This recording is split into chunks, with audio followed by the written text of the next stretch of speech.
Hi everyone! My video hair idea today was inspired by the character of Aslaug from the show Vikings. In particular, I'm using an image from a book called The World of Vikings as a reference. I'm starting with a centered parting and smooth brushed out hair. Using a comb, I separated some hair from along my forehead to create two standard hippie braids. While not visible on camera, I had an open container of lightweight gel on my counter and from time to time would dip into it. I've found that keeping the pads of one's fingertips coated in some sort of product helps with any possible braid shred. Next, I divided the rest of my loose hair in two. Here I'm clipping up the top portion for a moment so that I can secure the lower half out of the way with a few styling clips. Once that was done, I took my comb and halved the upper section with a vertical parting. This is where I'm going to begin my lace braiding. I started on my left side by separating a small piece of hair near my temple, which I divided into three. This is a Dutch lace braid, which basically means that the strands are folded under one another as opposed to over each other. And a lace braid usually entails adding hair into only one side of the braid, but here I'm doing something a little different. Here I'm adding hair into the center strand of my braid.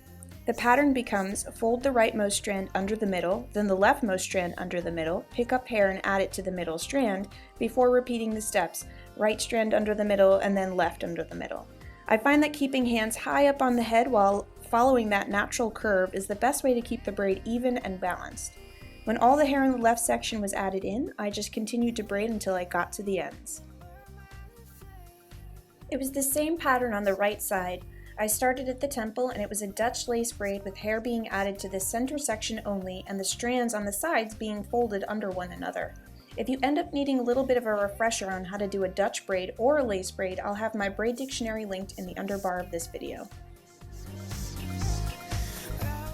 Once both lace braids were finished, I brought the free hanging portion of each towards the top of my head and pinned them together.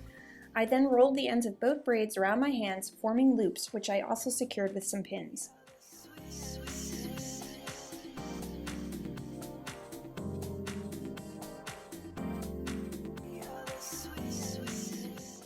Moving on to the lower section of hair, I brushed it out and again, using a comb, sectioned out a portion from the very center of my head, which I then tied into a very low ponytail. Here I'm continuing on the lower left side, and this was just a straight Dutch braid, meaning I was adding hair into both sides of it while folding the strands under one another. However, instead of braiding to the ends, I added all the hair in and then used a clip to hold it. I repeated this on the right side as well, a Dutch braid with hair being added into both sides of the braid with the strands being folded under one another.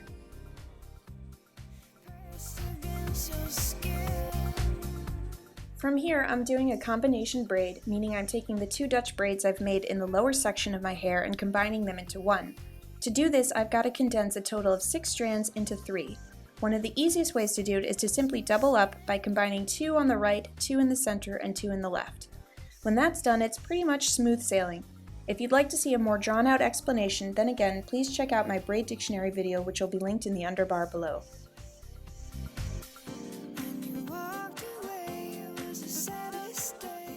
Not forgetting the small centered ponytail, I split it into 2 and braided both halves. Once they were finished, I wrapped them around the larger braid, and I think they act as really great little accents. Last step for me was securing the 2 hippie braids over the loops. Once I had them pinned into place, I tucked the ends through the small opening where the 2 Dutch braids joined together.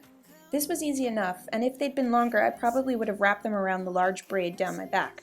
As it is though, they didn't reach down far enough for it to look flattering, so I rolled them around my fingers and pinned them to the base of my neck.